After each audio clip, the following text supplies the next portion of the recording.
So hello everyone, welcome back to my channel stitch by Neha. So guys, आज मैं आपके साथ ये इंस्टा वायरल दामन डिज़ाइन शेयर करूँगी एंड ये डिज़ाइन आजकल काफ़ी ट्रेंड में भी चल रहा है। साथ ही में मैं इस डिज़ाइन को काफ़ी इजी तरीके से बनाना सिखाऊंगी। सो वीडियो को लास्ट तक ज़रूर देखना एंड इसकी बिल्कुल भी मत करना। और गाइज़, अगर आपने चैनल को सब्सक्राइब नहीं किया है तो पहले चैनल को सब्सक्राइब कर लें। तो स्टार्ट करते हैं। तो यहाँ मैंने ये प्रिंटेड कॉटन फैब्रिक लिया है एंड यहाँ आप इस डिज़ाइन को बनाने के लिए कोई अदर फैब्रिक का भी यूज़ कर सकते हैं। तो कुर्ती के लिए हमने 2 मीटर कॉटन फैब्रिक लिया है एंड साथ ही में गाइस हमने 1 मीटर ऑर्गेन्जा फैब्रिक लिया है जिससे हम डिज़ाइनिंग बनाएंगे। यहाँ हाफ मीटर में भी हमारा जो डिज़ाइन है वो बन के रेडी हो जाएगा। तो मेरे पास 1 मीटर फैब्रिक था तो मैंने 1 मीटर ले लिया है। तो सबसे पहले हमें डिज़ाइन बनाने के लिए कुर्ती को कट करना होगा। जैसे हम नॉर्मल कुर्ती कट करते हैं वैसे ही हमने इस कुर्ती को कट कर लेना है। यहाँ गाइस आप कुर्ती की लेंथ को अपनी चॉइस के अकॉर्डिंग कम या ज़्यादा कर सकते हैं। तो कुर्ती की कटिंग करने के बाद इस कुर्ती को हमने पहले पूरा स्टिच कर लेना है। कटिंग करने के बाद जैसे हम सादा कुर्ती स्टिच करते हैं वैसे ही हमने इसको पूरा स्टिच कर लेना है।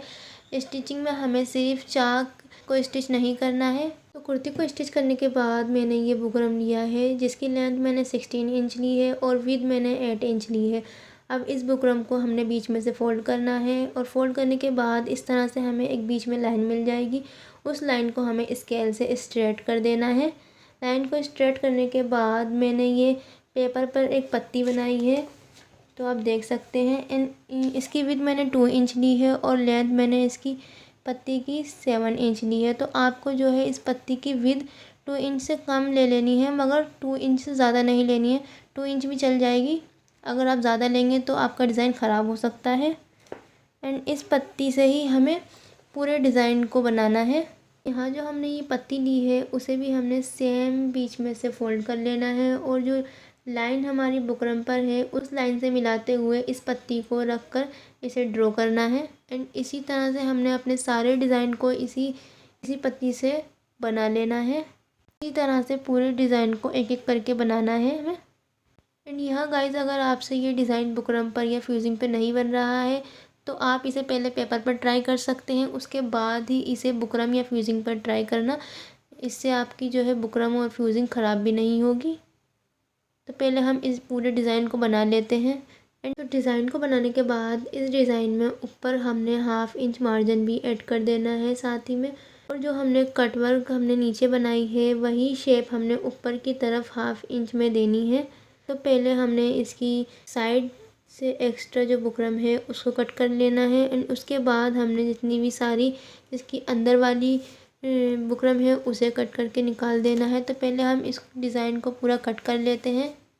तो यहाँ गाइस हमने इसके दोनों डिज़ाइन को साथ ही में कट कर लिया है। तो ये कुछ इस तरह से हमारी कटवर्क कटने के बाद कुछ इस तरह से दिख रही है। अब हमने अपनी कुर्ती को लेना है और कुर्ती के साइड वाले जो चाक हैं हमने उसमें मार्जिन के लिए 1 इंच पर मार्क करना है। यहाँ आप साइड वाले चाक पर मार्जिन को ज़्यादा भी ऐड कर सकते हैं, मैंने सिर्फ 1 इंच ही मार्क किया है। तो इस तरह से हमने 1 इंच पर मार्क कर लेना है पूरे चाक पर और एक स्ट्रेट लाइन बना लेनी है स्केल से। तो ये जो 1 इंच का मार्जिन है हमने दोनों साइड लेना है अपने, क्योंकि हम ये जो डिज़ाइन है वो हम चाक से 1 इंच या 2 इंच नीचे पर बना रहे हैं और एक डिज़ाइन हम दामन के 2 इंच ऊपर बना रहे हैं। तो इस तरह से हमारे 2 डिज़ाइन बनेंगे।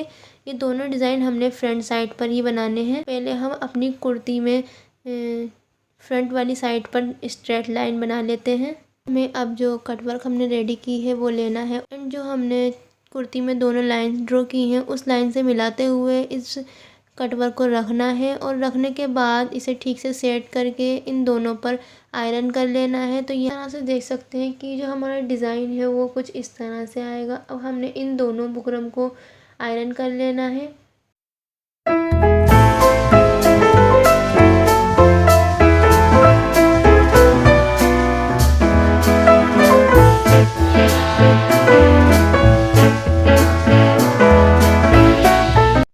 आयरन करने के बाद हमने इस बुकरम का जितना भी एक्स्ट्रा फैब्रिक है उसे कट करके निकाल देना है।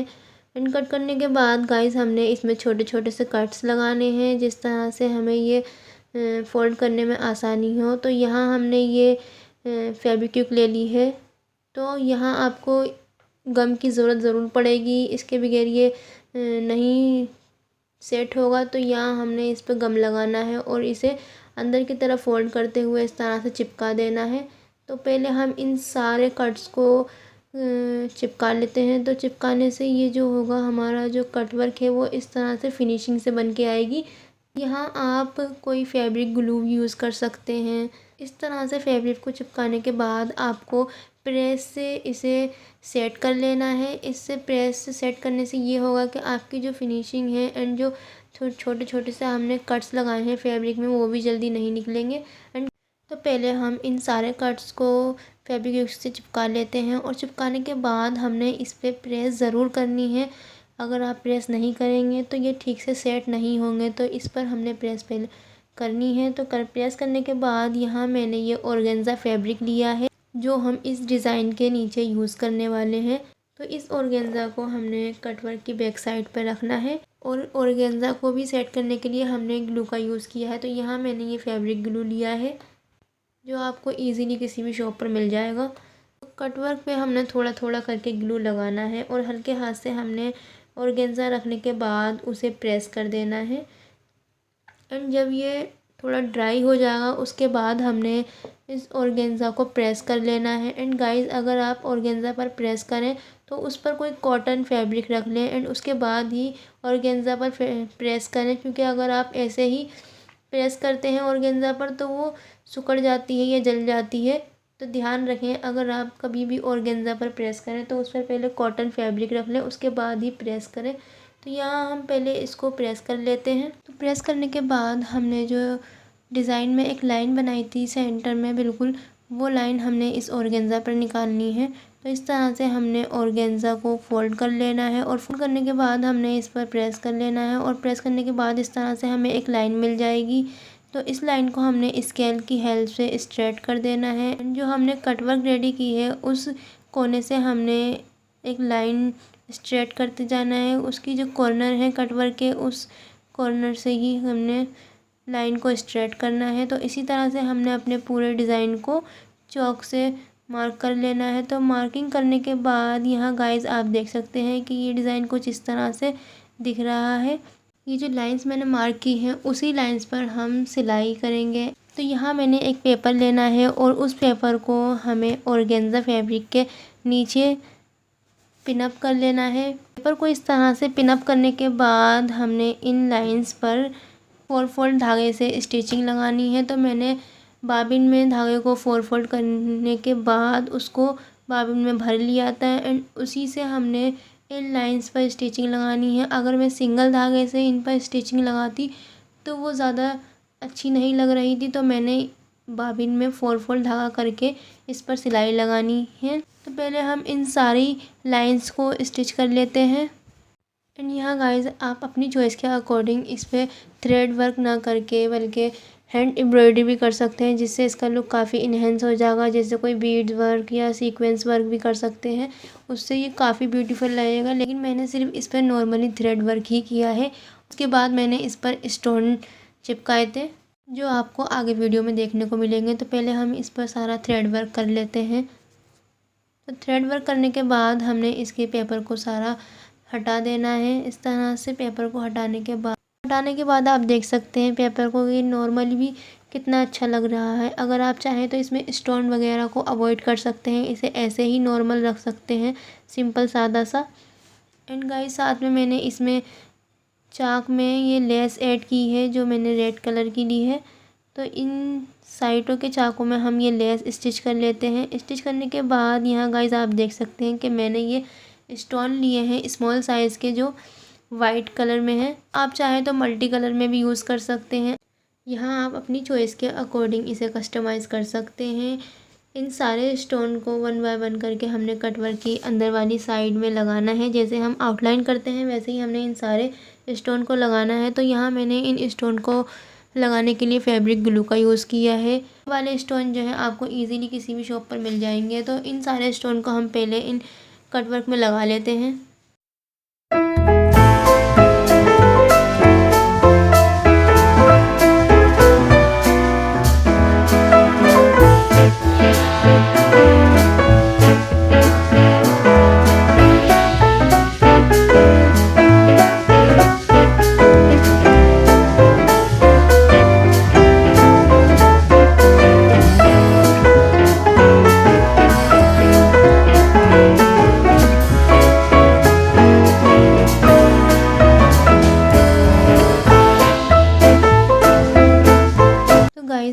स्टोन लगाने के बाद इसे बैक साइड से प्रेस कर लेना है। प्रेस करने से ये होगा कि आपके जो स्टोन है वो फिक्स हो जाएंगे एंड वो वॉश करने से जल्दी नहीं निकलेंगे।